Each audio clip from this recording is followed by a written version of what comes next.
नमस्कार दोस्तों, एक बार फिर से स्वागत है आपका हमारे हॉरर पॉडकास्ट शो में, जहां पर हम लोग सुनते हैं एक से बढ़कर एक सच्ची घटना पर आधारित डरावनी कहानियां। जो आज की कहानी है वह भी एक अच्छी और डरावनी कहानी है और उम्मीद करते हैं यह कहानी आपको पसंद आएगी। उससे पहले उन मेरे प्यारे व्यूअर्स से जिन्होंने मेरी वीडियो को देखा, पसंद किया और लाइक किया, साथ में कमेंट भी किया, तो आप लोग का तहे दिल से बहुत बहुत धन्यवाद। और उम्मीद करते हैं आप लोग ऐसे ही मेरे इस छोटे से चैनल पर अपना प्यार बनाए रखेंगे और मेरा जो टारगेट होता है 50 लाइक और 20 कमेंट का, उसे पूरा करने में मेरा सहयोग करेंगे। तो चलिए कहानी की शुरुआत करते हैं और ध्यान से सुनिएगा। ये कहानी बहुत ही इंटरेस्टिंग और डरावनी होने वाली है। तो यह कहानी है एक छोटे से परिवार की जो एक दूर दराज गांव में रहने के लिए जा रहा था। परिवार में 4 लोग थे। पिता रघु और माता जो थी वह थी सुमन, और उनके बेटे का नाम आदित्य होता है, जिसकी उम्र 15 वर्ष की होती है। उन दोनों के यानी रघु और सुमन के एक बेटी भी होती है जिसका नाम प्रियंका होता है। उसकी उम्र 10 वर्ष की होती है। उन्होंने एक पुरानी जीप किराए पर ली और रात में यात्रा शुरू की। उन्हें पास के जंगल से होकर जाना था, जो अपने वीरान रास्ते और डरावने किस्सों के लिए बदनाम था। गांव के लोग कहते थे कि जंगल में एक आदमखोर शैतान रहता है जो रात के अंधेरे में शिकार करता है। कोई भी उस रास्ते से रात में जाने की हिम्मत नहीं करता था, लेकिन रघु को इन बातों पर विश्वास नहीं था, या यूं कहें उसे इन सब चीज़ों की परवाह ही नहीं थी। अब वह अपने परिवार के साथ और एक ड्राइवर के साथ उस जंगल के रास्ते से बढ़ना शुरू कर देता है। उनकी जीप जंगल के घने रास्ते पर धीरे धीरे आगे बढ़ रही थी। चारों ओर अंधेरा था। पत्तों की सरसराहट और हवा की सीटी जैसे डरावने स्वर वातावरण को और भी भयानक बना रहे थे। तभी रघु की बेटी ने यानी प्रियंका ने सहमे हुए अंदाज में कहा, पापा ये रास्ता कितना डरावना है। रघु ने हंसते हुए कहा, डरो मत बेटा, यह सिर्फ अफवाहें हैं और कुछ नहीं। वहीं जीप के ड्राइवर जिसका नाम मंगलू होता है, उसने कुछ भी नहीं कहा। वह चुपचाप गाड़ी चला रहा था, लेकिन आंखों में उसके डर साफ साफ झलक रहा था।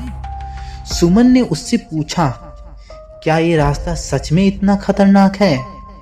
मंगलू ने बुदबुदाते हुए कहा, मैडम, मैंने सुना है कि जो लोग रात में इस रास्ते पर आते हैं वे कभी लौट कर नहीं जाते हैं, लेकिन सब भगवान की मर्जी है।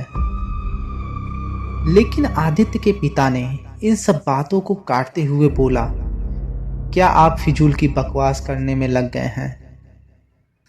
चलो हम लोग मस्ती करते हैं। और ऐसा कहकर वह गाड़ी के रेडियो को ऑन करते हैं और उनमें से एक अच्छा सा संगीत चालू कर देते हैं। कुछ ही देरों में वे सब लोग संगीत की धुन में मस्त होकर झूमने लगते हैं। और ऐसा हुए कुछ ही देर हुआ था, तभी जंगल के बीचों बीच जीप अचानक झटका खाते हुए बंद हो जाती है। मंगलू ने कई बार कोशिश की, लेकिन गाड़ी स्टार्ट ही नहीं हुई। रघु ने चिंतित होकर पूछा, यह क्या हुआ? तो ड्राइवर मंगलू ने बोला, सर लगता है इंजन गर्म हो गया है, मैं देखता हूँ। जैसे ही मंगलू ने बोनट खोलकर इंजन देखने की कोशिश की, तभी कुछ ही देर में आदित्य ने चीख कर कहा, मुझे कुछ अजीब सा महसूस हो रहा है, जैसे कोई हमें देख रहा हो। सुमन ने उसे डांटा, चुप रहो, ऐसी बातें मत करो। मंगलू अभी गाड़ी के इंजन की जांच कर ही रहा था कि अचानक झाड़ियों में हलचल हुई। मंगलू ने डरते हुए पूछा, कौन है वहां? और इस तरह से सभी का ध्यान झाड़ियों की ओर चला जाता है। अंधेरे में कुछ नहीं दिखाई देता है, लेकिन वहां से आवाजें लगातार आ रही थीं। रघु ने कहा, शायद कोई जानवर होगा। लेकिन जैसे ही मंगलू इंजन की जांच करने के लिए झुका, एक भयानक गुर्राहट भरी आवाज वहां के माहौल में गूंज उठती है। और वह आवाज इतनी भयानक होती है कि मंगलू भय से कांपने लगता है और डर के मारे तेजी से जीप के दरवाजे की ओर भागता है। और जैसे ही वह दरवाजा खोलता है, तभी कोई भयानक सी चीज तेजी से आती है और मंगलू को झाड़ियों के अंदर घसीटती हुई ले जाती है। रघु ने चिल्लाया, मंगलू! सभी ने देखा कि झाड़ियों में एक काली परछाई तेजी से भाग रही थी। वह इतना विशाल था कि और साथ में भारी भरकम होता है कि मंगलू को वह एक तिनके की भांति खींचता हुआ उस घने अंधेरे में गायब हो जाता है। साथ ही परिवार के सदस्यों ने यह भी महसूस किया कि जब वह भाग रहा था तो एक अजीब सी कंपन उस पूरे रास्ते पर हो रही थी, मानो अजीब से हल्के भूकंप के झटके लग रहे हों। जब वह शक्ति मंगलू को खींच रही थी, तब मंगलू बहुत तेजी से चीख रहा था। लेकिन कुछ ही देर बाद मंगलू की आवाज उस घने अंधेरे जंगल में कहीं गायब हो जाती है और एक बार फिर से चारों तरफ घना अंधेरा सन्नाटा छा जाता है। अब परिवार जीप के अंदर बैठा हुआ था। सुमन ने दोनों बच्चों को अपने पास कसकर पकड़ लिया। सुमन ने कहा, रघु, हमें यहाँ से भागना होगा। रघु ने कहा, लेकिन गाड़ी चल नहीं रही है और कहता है मैं जाकर एक बार फिर देखने का प्रयास करता हूँ। जैसे ही रघु गाड़ी से बाहर निकला, उसे पेड़ों के बीच लाल चमकती आंखें दिखाई दी, मानो वह रघु को ही घूर रही हो। यह भयानक दृश्य देखकर रघु एक पल के लिए जमे जाता है और फिर कुछ देर बाद रघु डरते हुए बुदबुदाता है, यह क्या है? जैसे ही उसने ऐसा कहा, तभी उसे एहसास हुआ कि वह परछाई अब उसके पास थोड़ा और करीब आ चुकी है और अब रघु देख सकता था कि वह कोई इंसान नहीं था। उसका शरीर इंसानी तो था, लेकिन उसका चेहरा विकृत और जानवरों जैसा था। उसके दांत लंबे और धारदार थे और वह देखने में भी बहुत भारी भरकम भयानक लग रहा था। यह नज़ारा अब परिवार के सभी सदस्यों को सामने था। तभी रघु की पत्नी ने चिल्लाते हुए कहा, भागो, जल्दी से गाड़ी में आ जाओ। रघु चिल्लाया और वापस गाड़ी में कूद गया और अब रघु गाड़ी को स्टार्ट करने में लग जाता है। तभी उसे और उसके परिवार को एक एहसास होता है कि गाड़ी के ऊपर कोई भारी भरकम चीज मानो आ गिरी हो और एक जोरदार आवाज होती है। दरअसल वह वही प्राणी गाड़ी के ऊपर चढ़ गया होता है और वह अब खिड़की पर अपने पंजे मारने लगा। उसके नुकीले दांत शीशे को तोड़ने की कोशिश कर रहे थे। तभी आदित्य ने जल्दी से गाड़ी में रखा मिर्ची का पाउडर उठाया और खिड़की के पास फेंक दिया। इससे शैतान की आंखों में वह पाउडर पड़ गया और वह दर्द में चीखते हुए पीछे हट गया। रघु ने कहा, अब हमें यहाँ से जल्दी निकलना होगा। गाड़ी किसी तरह स्टार्ट हो गई और रघु के पिता ने गाड़ी को रास्ते पर अब तेजी से चलाने लगता है। तभी उन्हें कार के रियर मिरर और साइड की यानी किनारे के शीशे पर ध्यान से देखा तो उन्हें जो नज़ारा नज़र आया वह बहुत ही भयभीत कर देने वाला होता है। रघु ने देखा कि वह जानवर अब उनकी गाड़ी के पीछे तेजी तेजी से भाग रहा होता है।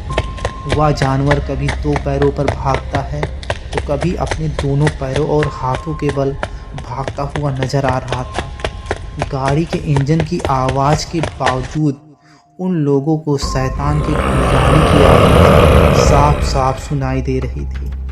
लेकिन रघु ने अपना पैर एक्सीलरेटर से नहीं हटाया और उसे और तेजी से दबाया। अब गाड़ी बहुत तेज चल रही होती है और रघु अपने परिवार को उस स्थान से निकालने की बहुत कोशिश करता है, लेकिन जंगल का रास्ता बेहद उलझा हुआ था।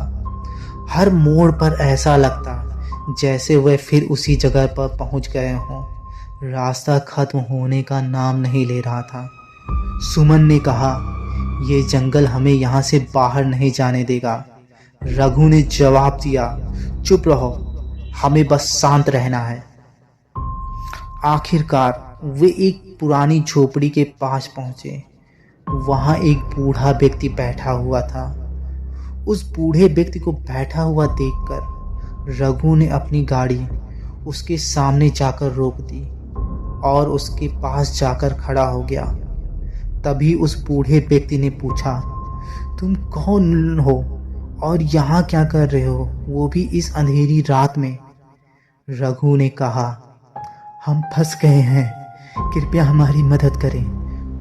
और इस तरह से कपकपी भरी आवाज़ में रघु ने उस बूढ़े को एक एक करके अपने साथ जो भी घटना घटी है उसको बताया कि किस तरह से उनकी गाड़ी खराब हो जाती है और वह अनजानी शक्ति उनके ड्राइवर को खींचती हुई तिनके की भांति उठा ले जाती है।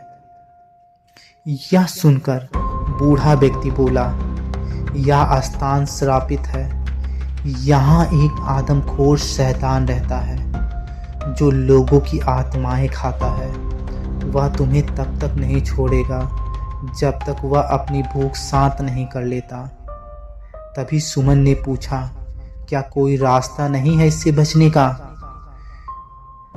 और अब इधर यह एहसास भी उन लोगों को होने लगा था कि जंगल में बहुत कुछ खतरनाक है। तभी बूढ़ा आदमी बताने लगा, सालों पहले इस जंगल के पास एक तांत्रिक रहता था। वह इंसानों को शैतान में बदलने के गुप्त मंत्र जानता था।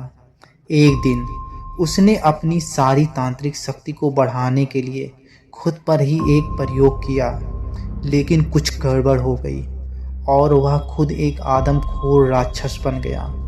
अब वह हर पूर्णिमा की रात को शिकार करता है। उसे केवल तांत्रिक विधि से रोका जा सकता है, लेकिन मुझे पता नहीं कि इस बातों में कितनी सच्चाई है। तभी रघु ने दृढ़ता से पूछा, अब हमें क्या करना होगा? तो उस बूढ़े व्यक्ति ने कहा, उस आदमखोर राक्षस को तुम लोग सिर्फ आग से ही दूर रख सकते हो, उसे मार नहीं सकते हो, वह अमर है। और जैसे ही उसने यह सब कुछ बताया, तभी रघु को एहसास हुआ कि उसके सामने कोई भी नहीं होता है और वह बूढ़ा व्यक्ति मानो हवा में गायब हो गया हो। यह सब देखकर परिवार के सभी सदस्य चौंक जाते हैं कि यह कौन सा स्थान है, यहाँ पर ऐसो अजीबोगरीब घटनाएं क्यों घट रही हैं। तभी एक बार फिर रघु अपनी गाड़ी को स्टार्ट कर फिर से सड़क पर चलाना शुरू कर देता है, लेकिन कुछ ही देर के बाद उसकी गाड़ी पर न जाने कौन सी चीज़ टकराती है और गाड़ी अनियंत्रित होकर सड़क के किनारे खाई में जा गिरती है। लेकिन उस खाई के ज़्यादा गहरा न होने की वजह से परिवार के किसी भी सदस्य को गहरी चोट नहीं आती है और वह सब उठकर किसी तरीके से सड़क पर आ खड़े होते हैं। तो अब जो नज़ारा उनके सामने था वह अब एकदम अलग होता है। उन लोगों ने देखा कि अब सड़क के आगे कोई रास्ता ही नहीं होता है। सड़क वहीं ख़त्म हो चुकी होती है। उसके आगे सिर्फ और सिर्फ घना अंधेरा जंगल शुरू हो चुका था। अब सभी लोग उस अंधेरे जंगल में चलना शुरू कर देते हैं, इस उम्मीद के साथ कि शायद आसपास कोई गांव या सड़क नजर आ जाए जिससे वह मदद मांग सके। रास्ते में हर कदम के साथ माहौल डरावना होता जा रहा था। हवा में अजीब सी गंध थी और हर तरफ सन्नाटा था। झींगरों की आवाज़ उन्हें साफ साफ सुनाई दे रही थी। अभी मैं जंगल के कुछ ही दूर चले हुए उन्हें होते हैं, तभी उन्हें अपने सामने एक अजीब सा दृश्य नजर आता है। यह देखकर वह सभी भय से कांपने लगते हैं। सामने दिखाई देता है कि वह आदमखोर उनके गाड़ी के ड्राइवर यानी मंगलू को बहुत ही बेरहमी से अपने नुकीले दांतों से नोच नोच कर खा रहा था। तभी रघु ने सभी को आवाज न करने की हिदायत दी और बस चुपचाप यहाँ से निकलने को कहा। प्रियंका ने सुमन से कहा, माँ मुझे डर लग रहा है। सुमन ने कहा कि डरो मत बेटा, सब ठीक हो जाएगा। जैसे ही वे आगे बढ़े, उन्हें पेड़ों के पीछे लाल चमकती आंखें दिखाई दी, मानो शैतान उनकी हर हरकत पर नजर रख रहा हो। और उस जंगल में अजीब से पंछियों की आवाज उनके भय को और भी तेज कर रही होती है। तभी आदित्य फुसफुसाते हुए कहता है, वह हमारे पास ही है, हमें तेज चलना होगा। आखिरकार कुछ दूर और चलने के बाद वह एक गुफा के पास पहुंचते हैं। उस गुफा का मुंह बहुत ही बड़ा और डरावना था। उसके चारों ओर खून के निशान और टूटे फूटे हड्डियों के ढेर पड़े होते हैं। उस गुफा के अंदर जाने की हिम्मत किसी की भी नहीं हो रही थी, लेकिन वे कर भी क्या सकते थे। उन्हें कोई ना कोई रास्ता तो खोजना ही था और वे सब हिम्मत करके उस अंधेरी गुफा के अंदर चले जाते हैं। वहाँ की हवा और भी भारी और ठंडी होती है और उस गुफा के अंदर हर तरफ एक अजीब सी गंध होती है।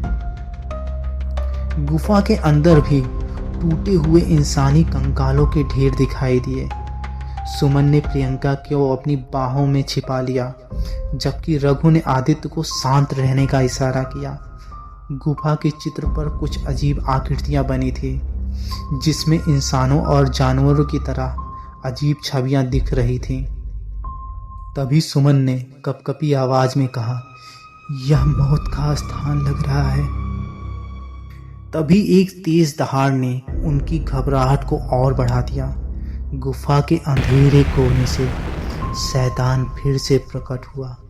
उसकी ये लाल आंखें और भी चमक रही थीं और वह एक गुर्राहट भरी आवाज में कहता है, तुम्हें क्या लगा तुम लोग मुझसे बच सकते हो? और कुछ ही देरी में शैतान ने अपनी भयानक ताकत का प्रदर्शन करते हुए गुफा की दीवारों को हिलाना शुरू कर दिया। उसकी दहाड़ों के बीच परिवार को महसूस हुआ कि वह उसकी मानसिक शक्ति पर हमला कर रहा है। रघु और सुमन को गुफा के अंदर कुछ अजीब दृश्य दिखने लगे। सुमन ने देखा कि प्रियंका गायब हो गई है और उसकी जगह एक कंकाल बैठा हुआ है। रघु को महसूस हुआ कि आदित्य उसकी ओर खून भरी आंखों से देख रहा है। रघु ने खुद को संभालते हुए कहा, यह सिर्फ हमारे दिमाग के साथ खेल रहा है, हमें शांत होना पड़ेगा। आदित्य ने गुफा के बीचों बीच रखे हुए उस लाल पत्थर की ओर इशारा किया और उसने कहा, शायद हो सकता है यह उसकी शक्ति का स्रोत हो। तभी शैतान ने झपट पर रघु पर हमला किया। रघु को उसने जमीन पर गिरा दिया और कहा, यह जंगल मेरी जागीर है, कोई इसे छोड़कर नहीं जा सकता। इधर आदित्य और प्रियंका ने मसाले उठाई और शैतान की ओर फेंकी। कुछ पल के लिए शैतान पीछे हट गया, लेकिन उसकी हंसी अब भी और डरावनी हो चुकी थी और उस शैतान ने कहा, तुम मुझे मार नहीं सकते हो, यह जंगल ही मेरा शरीर है और इस जंगल को तुम कभी भी नष्ट नहीं कर सकते हो। फिर सुमन ने रघु को उठाया और कहा, हमें यहाँ से भागना होगा, यह शैतान अमर है, हम इसे खत्म नहीं कर सकते हैं। परिवार ने गुफा से बाहर निकलने की कोशिश की, लेकिन रास्ता बंद हो चुका था। गुफा के भीतर शैतान अपनी भयानक शक्ति से रास्ते को तोड़ फोड़ कर रहा था। प्रियंका ने कहा कि एक छोटी सी दरार उस रोशनी की जो थी वहां से आ रही होती है।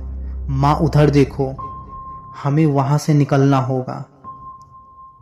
तभी रघु और आदित्य ने दरार को और चौड़ा करने के लिए पत्थरों को हटाना शुरू किया, लेकिन तभी शैतान ने फिर से हमला कर दिया और गुर्राते हुए कहा, तुम कहीं नहीं जा सकते हो।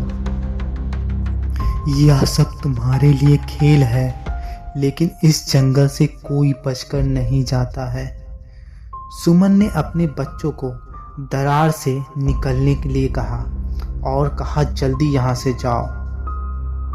और एक एक करके सुमन और उसके दोनों बेटे और बेटियां वहाँ से निकल जाती हैं, लेकिन उसका पति रघु अभी भी उस गुफा के अंदर होता है और पीछे से उस शैतान ने उसको पकड़ लिया होता है। तभी अचानक से उन लोगों के सामने वही बूढ़ा व्यक्ति फिर से प्रकट होता है और पता नहीं क्या उसने अपने झोले से निकालकर कुछ भस्म की तरह उस शैतान के ऊपर छिड़क देता है, जिससे वह शैतान पीछे होकर हट जाता है और इस प्रकार रघु उस दरार से निकलकर बच जाता है।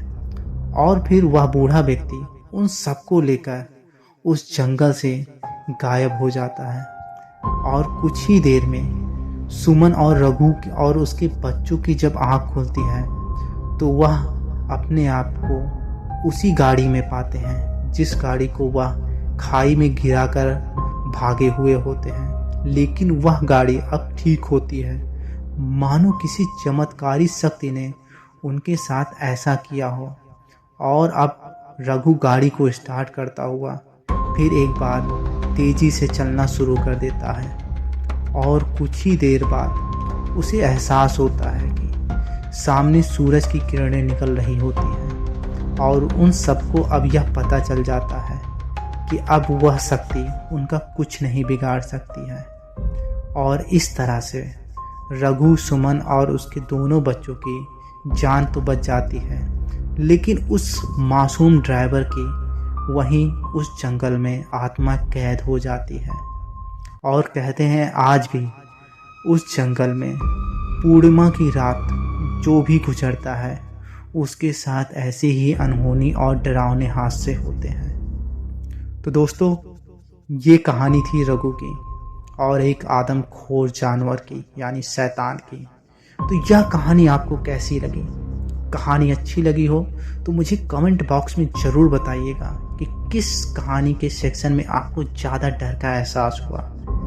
और उम्मीद करते हैं आप मेरे 50 लाइक और 20 कमेंट के टारगेट को पूरा करने में इस छोटे से चैनल की ज़रूर मदद करेंगे। तो कहानी पूरा सुनने के लिए आप लोग का बहुत बहुत धन्यवाद। मिलते हैं किसी नई डरावनी और सच्ची घटना पर आधारित कहानियों के साथ। तब तक के लिए अपना ख्याल रखिए और बाय बाय।